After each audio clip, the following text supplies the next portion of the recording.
सबसे पहले एक बात को समझिए, इंस्टीट्यूशनल इन्वेस्टर्स कभी भी रैंडमली स्टॉक्स नहीं खरीदते। उनका प्रोसेस होता है, सबसे पहले मैक्रो एनवायरनमेंट, उसके बाद सेक्टर एलोकेशन और उसके बाद इंडिविजुअल स्टॉक सिलेक्शन, यानी मनी फ्लो हमेशा मार्केट, सेक्टर टू स्टॉक्स होता है। इसी सीक्वेंस में मूव करता है। इसीलिए अगर हम सिर्फ इंडिविजुअल स्टॉक्स देख रहे हैं तो पिक्चर अधूरी है, लेकिन अगर हम सेक्टर रोटेशन समझ पा रहे हैं तो हमें इंस्टीट्यूशंस की थिंकिंग काफी हद तक समझ आ सकती है। और इसीलिए आज के वीडियो में हम पहले सेक्टर लेवल डेटा को देखेंगे और उसके बाद टेक्निकल चार्ट पर उसको वैलिडेट करने की कोशिश करेंगे प्राइस एक्शन के द्वारा और मोमेंटम के द्वारा। अब आते हैं जुलाई 2026 के इंस्टीट्यूशनल मनी के नक्शे पर। सबसे ज्यादा एफआईआई ने बाइंग आई है कंज्यूमर सर्विसेज सेक्टर में। जुलाई के अंदर इस सेक्टर में अप्रोक्सीमेटली ₹7,361 करोड़ की बाइंग आई है। लेकिन इंटरेस्टिंग बात क्या है दोस्तों, सिर्फ एक महीना पहले जून में इसी सेक्टर में सिर्फ ₹1,229 करोड़ की बाइंग थी और उसके पहले लगातार 4 महीने तक सेलिंग भी हुई है। यानी इंस्टीट्यूशंस के सेंटिमेंट पे यहां पर सिग्निफिकेंट टर्न अराउंड दिखाई दे रहा है। अब एक इंपॉर्टेंट क्लैरिफिकेशन, एनएससी ने recently Nifty consumer services index launch किया है, लेकिन रिकॉर्डिंग के समय तक ये ट्रेडिंग व्यू पर अवेलेबल नहीं है, इसीलिए इसका टेक्निकल चार्ट एनालिसिस हम नहीं कर पाएंगे। लेकिन एनएससी की फैक्टशीट के अनुसार इस इंडेक्स का सबसे बड़े कॉन्स्टिट्यूएंट्स कौन से हैं? एटर्नल और ट्रेंड। और इसीलिए जब तक इंडेक्स ट्रेडिंग व्यू पर लॉन्च नहीं होता है, मेरी नजर इन दोनों लीडिंग स्टॉक्स पर रहेगी। अब देखते हैं दूसरा इंटरेस्टिंग ऑब्जर्वेशन। अक्सर लोग फाइनेंशियल सर्विसेज को सिर्फ बैंकिंग से कंपेयर करते हैं, लेकिन फाइनेंशियल सर्विसेज एक काफी बड़ा एंड ब्रॉडर यूनिवर्स है। जुलाई में इस सेक्टर में लगभग ₹1,975 करोड़ की नेट एफआईआई बाइंग देखने को मिली है। ध्यान दीजिए, मार्च, अप्रैल, मई, इन तीनों महीने में इंस्टीट्यूशंस ने इस सेक्टर में हेवी सेलिंग भी की थी। मार्च में लगभग ₹60,655 करोड़ की सेलिंग हुई है, लेकिन जून में पिक्चर इंप्रूव हुई है और जुलाई में बाइंग कंटिन्यू होती हुई नजर आ रही है। यह हमें बताता है कि इंस्टीट्यूशन शायद सेलेक्टिव अपॉर्चुनिटीज ढूंढ रहे हैं, लेकिन अभी भी एग्रेसिव एक्यूमुलेशन जैसा सिग्नल नहीं है। यानी पॉजिटिव तो है, लेकिन कंज्यूमर सर्विसेज जितना स्ट्रांग नहीं। अब कंज्यूमर सर्विसेज के बाद नजर डालते हैं दूसरे और तीसरे सबसे प्रेफर्ड सेक्टर्स पर। जुलाई 2026 में मेटल्स एंड माइनिंग सेक्टर में लगभग ₹5,993 करोड़ की नेट एफआईआई बाइंग देखने को मिली है।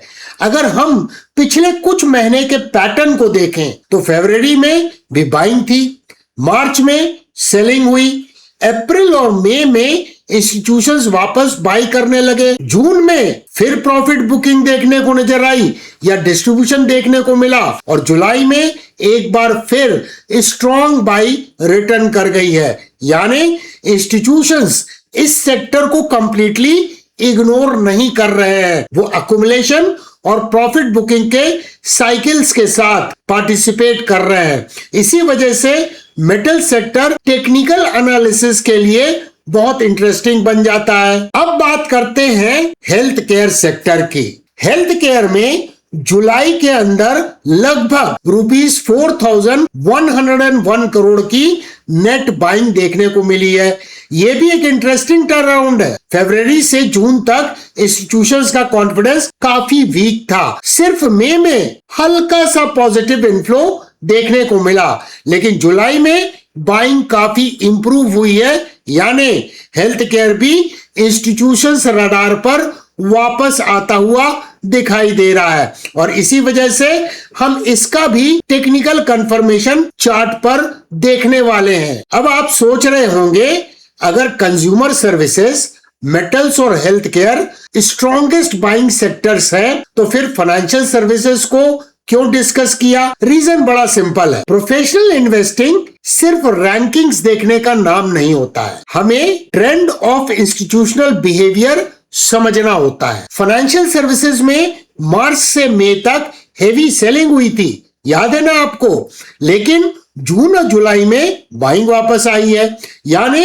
इंस्टीट्यूशनल सेंटिमेंट इंप्रूव हो रहा है। और वैसे भी फाइनेंशियल सर्विसेज सेक्टर निफ्टी का लार्जेस्ट वेटेज वाला सेक्टर है, लेकिन कंज्यूमर सर्विसेज और मेटल्स के कंपैरिजन में अभी भी रिलेटिवली वीकर है। इसी तरह कैपिटल गुड्स भी एक इंपॉर्टेंट एग्जांपल है। फरवरी से मई तक इंस्टीट्यूशंस लगातार बायर्स थे, लेकिन जून और जुलाई में क्या हुआ? दोनों महीने में सेलिंग देखने को मिली। इसका मतलब इंस्टीट्यूशन शायद प्रॉफिट बुकिंग कर रहे हैं या अलोकेशन को रिड्यूस कर रहे हैं। यही होता है सेक्टर रोटेशन। अब सिर्फ बाइंग देखना काफी नहीं होता है, प्रोफेशनल इन्वेस्टर्स हमेशा ये भी देखते हैं और उसे ट्रैक करते हैं कि मनी कहां से बाहर निकल रही है।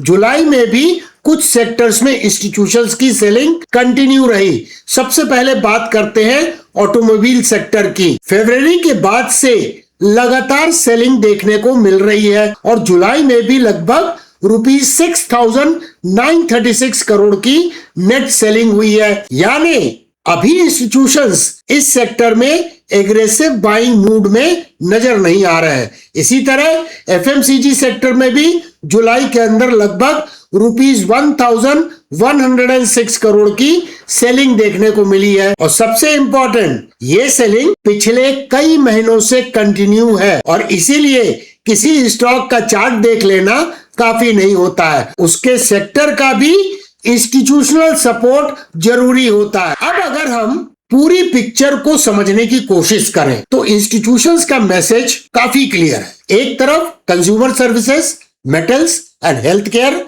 में बाइंग इंप्रूव हो रही है और दूसरी तरफ ऑटोमोबाइल, एफएमसीजी और कैपिटल गुड्स जैसे सेक्टर में इंस्टीट्यूशंस कॉशियस नजर आ रहे हैं और इसी ऑब्जर्वेशंस को कहते हैं सेक्टर रोटेशन।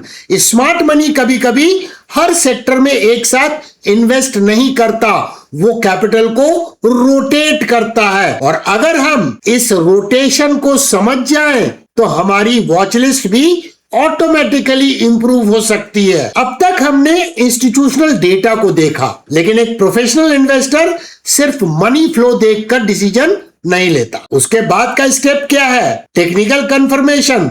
तो चलिए चार्ट पे चलते हैं, लेकिन चार्ट पर चलने के पहले एक छोटा सा क्विज कर लेते हैं। अगर किसी सेक्टर में एफआईआईज की स्ट्रॉन्ग बाइंग दिखाई दे रही हो तो अगला नेक्स्ट स्टेप क्या होना चाहिए? ऑप्शन ए, उस सेक्टर का कोई भी स्टॉक हम खरीद सकते हैं, या ऑप्शन बी, पहले उस सेक्टर इंडेक्स का ट्रेंड एनालिसिस करना, फिर उस सेक्टर के अंदर सबसे स्ट्रॉन्ग स्टॉक का चयन करना और उसके बाद रूल बेस्ड एंट्री लेना। कमेंट में ए या बी लिखिए। सबसे पहले निफ्टी मेटल के वीकली प्राइस चार्ट को देखते हैं। यहां पर हम क्या देख रहे हैं कि जब भी इसमें करेक्शन हो रहा है EMA 21 पर ये सपोर्ट लेता हुआ नजर आ रहा है। रीसेंट करेक्शन के बाद भी वैसे ही हुआ और वहां से प्राइस बाउंस बैक करती नजर आ रही है। इसका तात्पर्य क्या है कि EMA 21 एक डायनेमिक सपोर्ट के रूप में वीकली टाइम फ्रेम में एक्ट करती हुई नजर आ रही है।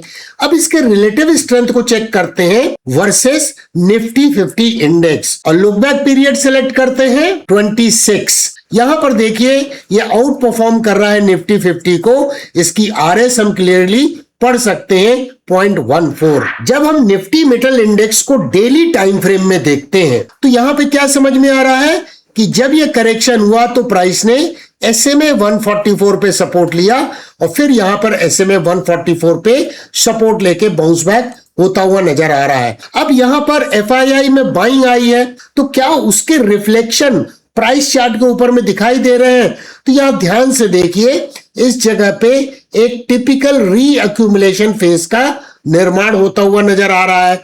इसका मतलब ये जो पीरियड है करीब 1 जुलाई से 30 जुलाई का, यहां प्राइस में कंसोलिडेशन था और ये टिपिकल रीअक्यूमुलेशन फेज है ओवरऑल अप ट्रेंडिंग सेक्टर में। और साथ में हम यहां देख सकते हैं आरएसआई में ऑलरेडी रेंज शिफ्ट पहले भी हो चुका है और रीसेंट करेक्शन में 40 का लेवल सपोर्ट बनता हुआ नजर आया। अब करेंटली प्राइस सारे क्रिटिकल मूविंग एवरेजेस के ऊपर में ट्रेड हो रही है। अब निफ्टी हेल्थ केयर इंडेक्स को जब वीकली टाइम फ्रेम में देखते हैं तो सबसे पहले एक सीरियस रेजिस्टेंस नजर आता है जहां प्राइस बार बार रिजेक्ट हो रही थी, लेकिन यहां पर हायर लोज का मार्केट स्ट्रक्चर था और इस रेजिस्टेंस का जब यहां ब्रेकआउट हुआ तो एक असेंडिंग ट्रायंगल का भी ब्रेकआउट होता हुआ नजर आया और उसके बाद में एक माइनर पुलबैक जो हुआ तो ये नेकलाइन के रूप में एक्ट करने लगी, सपोर्ट के रूप में काम करने लगी। अब यहां पे थोड़ा सा लॉस ऑफ मोमेंटम हम क्यों देख रहे हैं,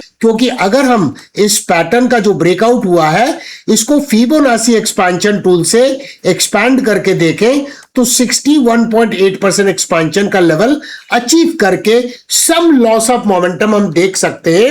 लेकिन जब ये ट्रेंड का रिजम्पशन होगा तो अगला पोटेंशियल लेवल क्या होगा, 100% एक्सपेंशन का, विच कम्स एट अराउंड 18,127। अब इसकी अगर आरएस एनालिसिस करें तो ये इंडेक्स भी आउट परफॉर्म कर रहा है और आरएस देखिए 0.23 है, यानी निफ्टी 50 से ये कंपैरेटिवली निफ्टी मेटल के कंपैरिजन में बेहतर तरीके से आउट परफॉर्म कर रहा है निफ्टी 50 को। जब हम निफ्टी हेल्थ केयर इंडेक्स को डेली चार्ट में देखते हैं तो सबसे पहले तो ये देखिए हायर लोज का मार्केट स्ट्रक्चर है, यानी ये ट्रेंड लाइन एक डायनेमिक सपोर्ट के रूप में काम कर रही है और जब भी करेक्शन हो रहा है प्राइस EMA 21 और EMA 55 के जोन में एक सपोर्ट लेती है और फिर नया हाई बनाती है। RSI पे देखें तो ऑलरेडी रेंज शिफ्ट हो चुका है और बुलिश टेरिटरी में मोमेंटम नजर आ रहा है। तो अब हमने चार्ट एनालिसिस कर ली ये दो सेक्टर्स की और मुझे उम्मीद है कि आपने एक बहुत इंपॉर्टेंट बात नोटिस की होगी। मैंने आज किसी भी सेक्टर को रैंडमली नहीं चुना है, इन्हें चुना है क्योंकि वहां पर FII की बाइंग हुई है और ना ही हमने चार्ट के ऊपर में कोई कंक्लूजन दिया है। ये बात सत्य है कि दोनों सेक्टर मार्कअप फेज में है, अप ट्रेंडिंग है, प्राइस एक्शन स्ट्रॉन्ग है और रिलेटिव स्ट्रेंथ हमने चेक की तो दोनों सेक्टर निफ्टी 50 से आउट परफॉर्म कर रहे हैं। प्रोफेशनल इन्वेस्टिंग में कभी एक इंडिकेटर का या एक डेटा पॉइंट का इस्तेमाल करके डिसीजन नहीं लेना चाहिए। हमने पहले देखा इंस्टीट्यूशनल मनी फ्लो, उसके बाद देखा सेक्टर रोटेशन और फिर देखा टेक्निकल कंफर्मेशन और अब आता है सबसे इंपॉर्टेंट स्टेप, स्टॉक का सिलेक्शन।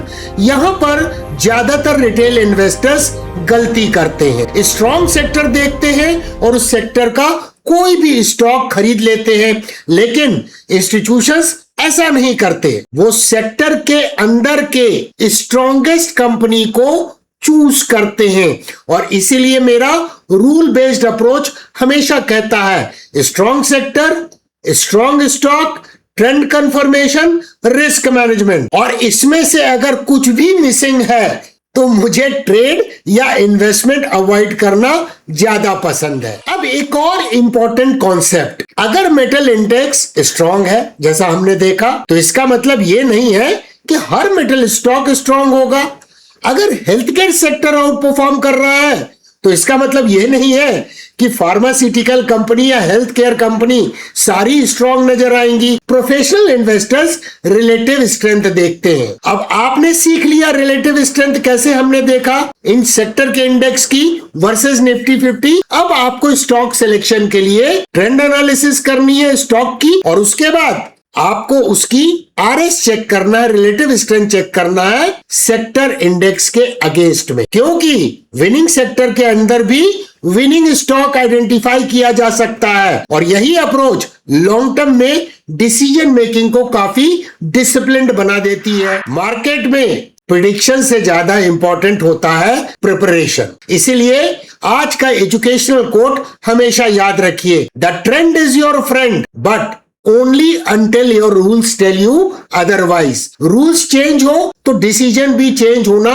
चाहिए। मार्केट से कभी आर्ग्यू मत कीजिए, मार्केट को ऑब्जर्व करना सीखिए। तो दोस्तों, आज के इस वीडियो का सबसे बड़ा टेक अवे क्या है? जुलाई में FIIs ने ₹20,200 करोड़ की बाइंग की। असली टेक अवे यह है, प्रोफेशनल इन्वेस्टर्स मार्केट से पहले सेक्टर को देखते हैं और सेक्टर से पहले मनी फ्लो को देखते हैं। अगर आप भी इंस्टीट्यूशनल थिंकिंग अडॉप्ट करना चाहते हैं तो हर महीने हम इसी तरह FII सेक्टर रोटेशन को एनालाइज करेंगे और फिर उसको रूल बेस्ड ट्रेंड फॉलोइंग के साथ में कंबाइन करके देखेंगे। मुझे पूरी उम्मीद है कि ये monthly smart money tracker series आपको मार्केट में एक नए पर्सपेक्टिव से देखना सिखाएगी। अगर आज का वीडियो वैल्यूएबल लगा हो तो इसे लाइक तो कीजिए, शेयर करना मत भूलिएगा, चैनल को सब्सक्राइब कीजिए और बेल आइकन को हिट कर दीजिए। और हाँ,